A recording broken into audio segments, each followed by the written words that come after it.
Idan kana kallon chat ɗinka, shin ka taba lura da wannan babban abu na ban mamaki? Farashi zai zo wani taƙaitaccen wuri yana tafiya a hankali, sai kwatsam ya harba sama ko ƙasa da mugun gudu, har ya fara kaddamar da wani sabon trend gaba ɗaya. Idan talakawan traders wato retail traders suka ga haka sai su ce, ai wannan wurin support ne da yake rike farashi, ko kuma su ce wuri ne na babban resistance, shi yasa kasuwa ta juya. Amma tambaya ta a yau ita ce, me zai hana idan na gaya maka cewa abin da ka gani ba batun support ko kuma resistance ba ne? Motsin da ka gani wata babbar alama ce da manyan bankuna na duniya suke bari a cikin chat ɗinka kafin su motsa kasuwar gaba ɗaya. Assalamu alaikum, barkanku da zuwa channel ɗin Modu Sirrin Forex. A yau kuma a wannan babban darasinmu na yau, za mu koyi asirin abin da masana harkar trading ke kira da order block ko kuma a takaice OB. Kuma ina tabbatar maka muddin ka tsaya ka fahimci wannan darasi na yau, za ka daina kallon chat ɗinka kamar wani sabon trader, kuma za ka fara ganin kasuwar ne da ainihi idon babban kwararre wato idon institutional trader. Menene order block? To bari mu fara da tambaya ta hankali da tunani gaba ɗaya. Alhamdulillah. Idan aka ce kai ne shugaban wani babban banki na duniya wato Central Bank Governor, kuma kana da babban umarni na siyan zinari wato gold na dala biliyan guda a lokaci guda. Tambaya, shin za ka iya shiga kasuwa ka danna buy na wannan daukacin kuɗin gaba ɗaya a cikin dakika guda kuwa? A'a, san ba zai yiwu ba. Na san za ka ce, to me yasa?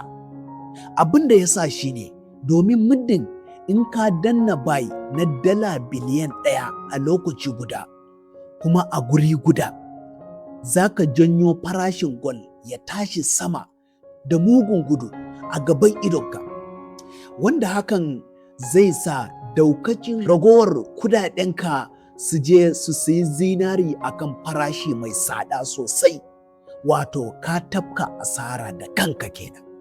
Saboda haka manyan 'yan kasuwa na duniya wato smart money ba sa shiga kasuwa kai tsaye cikin hauka ko gaggawa. To ka ce suya suke yi, suna sayawa ne suna tara kudaden mutane tukunnan wato liquidity, suna yaudarar kananun trader, suna shiga akasin direction, sannan su dinga shigar da manyan kudadensu mataki-mataki a asirce.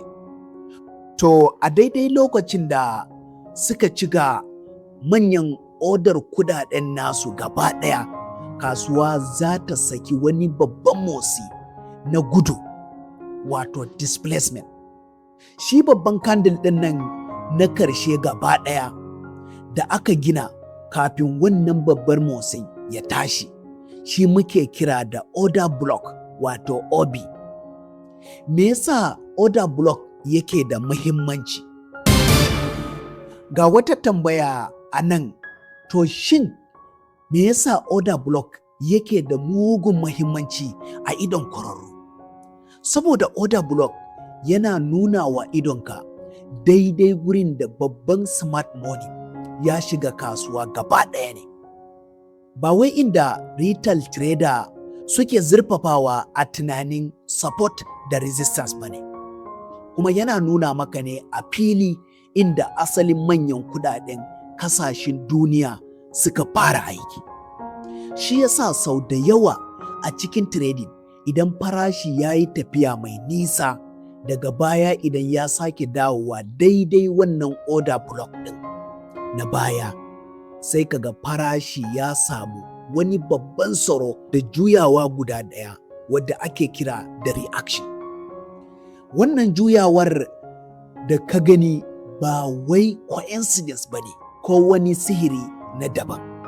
A'a, yana faruwa ne saboda a daidai wannan gurin na order block ɗin nan har yanzu akwai wasu tarin kudaden bankuna da ba su gama shiga ba wanda ake kira da unmitigated orders.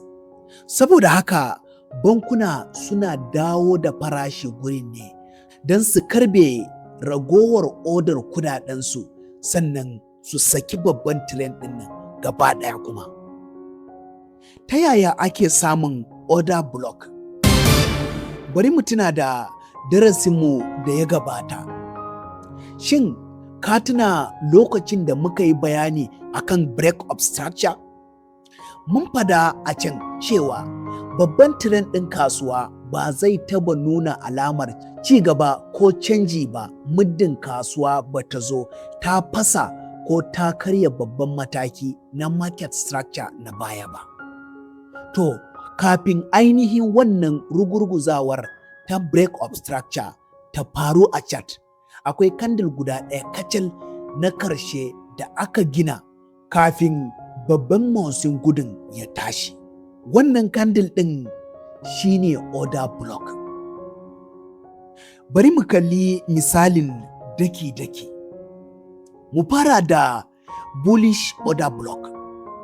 Kai tunanin kasuwa tana sauka kasa sai aka gina babban kandil ja na ƙarshe wato bearish candle. Daga kasan wannan jan candle ɗin sai kwatsam wasu korayen candles masu mugun karfi da faɗin jiki wato displacements suka fito suka harba sama har suka zo suka fasa babban high na bayan wato suka yi break of structure.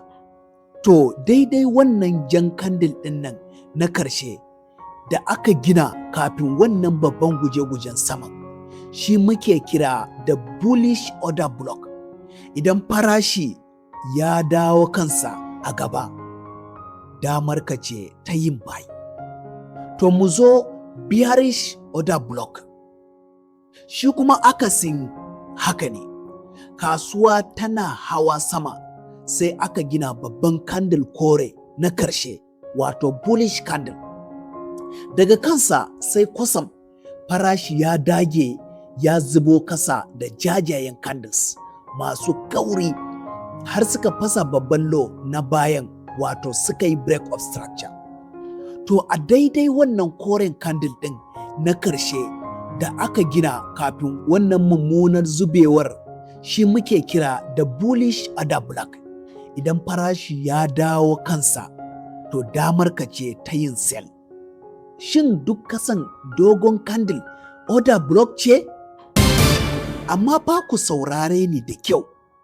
Akwai wani babban kuskuren da ke faruwa kuma a nan ne mafi yawancin masu farawa wato beginners suke yawan kone account ɗinsu gaba ɗaya. Ba kowace bazuwar candle ja ko kore da ka gani a chat ɗinka ba ne ya zama order block. Sam ba haka ba ne. Domin candle ɗin da ya cancanci ka kira shi da suna order block na gaske da ke dauke da kuɗin banki dole ne sai ya cika waɗannan sharuɗai guda uku. Sharadi na farko, dole ne ya kasance yana daidai gaban babban guje-gujen farashi mai kauri wato displacement. Sharadi na biyu, dole ne wannan babban motsin ya kasance ya zo ya fasa babban mataki na chart wato ya samar da break of structure ko kuma change of character. Sharadi na uku, dole ne ya nuna maka a fili cewa motsi ne na manyan gidajen kuɗi wato institutional move ba wani kananun candle na wasan yara ba ne. Muddin candle bai cika waɗannan ka'idoji guda ukun ba gaba ɗaya, to kada ka kuskura ka sanya masa suna order block domin zai zama na bogi ne kuma idan ka shiga trade a wurin za ka tafka asara. Bari mu duba sharudan da ke nuna cikakken order block a cikin chat ɗinmu a zahiri.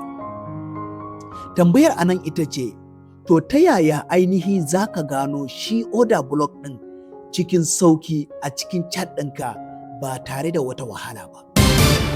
Bayan ka bude chat ɗinka zama za ka yi wa kanka waɗannan tambayoyi guda uku masu sauki har yanzu. A ina ne asalin babban fasa matakin break of structure ko change of character ɗin ya faru? Menene ainihi ya faru kafin wannan karyewar ta faru? Wani takaitaccen candle ne na ƙarshe da ke zaune gaban wannan displacement ɗin nan? Wannan shine order block ɗinka na gaske a gaban idonka. Wannan ita ce hanya mafi sauki da za ka riga amfani da ita, ba sai ka saya kana haddace wasu abubuwa masu yawa da rikitarwa ba. Ka bi ainihin labarin da kasuwa take fadawa idonka gaba ɗaya. Ku shirya, bari mu ɗauki misali a aikace. Ka yi tunanin ka bude fiye ɗin Euro USD kuma tana cikin babban zubowa ƙasa wato downtrend. Farashi ya zo ya gina mataki guda, ya kwashe daukacin kudaden mutane wato liquidity sweep.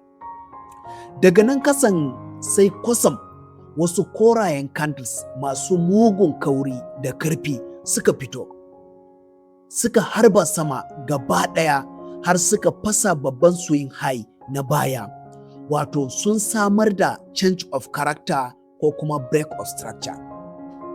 To yanzu kafin ainihin wannan babban kyakkyawan motsin na bullish ya tashi sama, akwai wani candle guda ɗaya ja wato bearish candle da ke zaune a mafi kasan guri. Wannan candle ɗin ja shine asalin bullish order block ɗinka. Daga baya idan farashi ya yi tafiyarsa ya gama, ya juyo kasa yana yawo har ya dawo daidai cikin wannan jan candle ɗin, za ka ga ya samu babban tsaro ya sake zabura sama. Wannan ba wai ɗan sautsayi ba ne, saboda smart money suna amfani da wannan area ɗin ne domin kare kudadensu. Ga kuskuren sabbin traders da kuma tunanin kwararrun traders akan order block. Tambayar da za mu amsa a nan ita ce, to menene babban kuskuren da beginners suke yi a kullum game da order block? Babban kuskuren su shine da zarar sun bude chart, sun ga kowane gajeren candle da ke bayan dogon candle ja ko kore da ya fito, sai kawai su sanya masa suna order block cikin hanzari.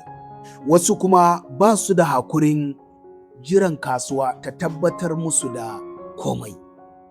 Da zarar sun zana wannan area ta order block, farashi yana tafe, yana zubowa gurin da gudu ba tare da jiran kowane irin alama ba. Sun garzaya sun danna zuwa cikin trade. Kuma kana tunanin wai za ta juya ta biya maka. To ta yaya hakan zai yiwu ya kai trader? Kuma ko da ta yiwu cikin sa'a, to tabbas an jima za ta karbe a sake jarrabawa da za ka yi. Shi kuma kwararren trader wato professional trader baya taba wannan haukar. Don shi kwararren trader yana bin tsari ne mataki-mataki a kullum. Yana fara jiran bankuna su kwashe kudaden mutane wato liquidity.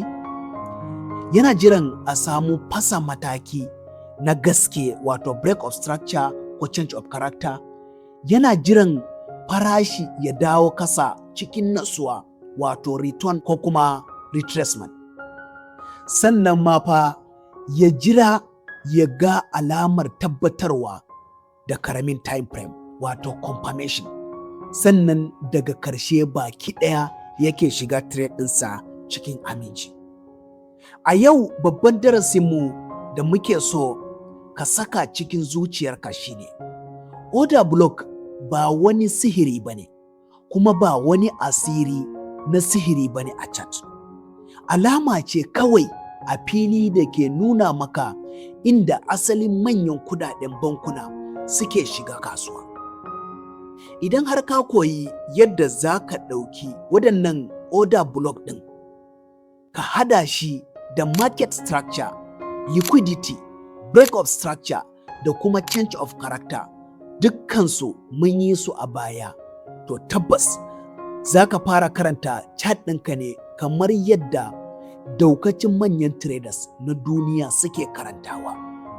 A takaice, a darasinmu na yau mun fahimci menene order block, yadda yake samuwa a chart, me yasa yake da ikon juya farashi, da kuma yadda ainihin zaka gano shi a cikin chart ba tare da kuskure ba.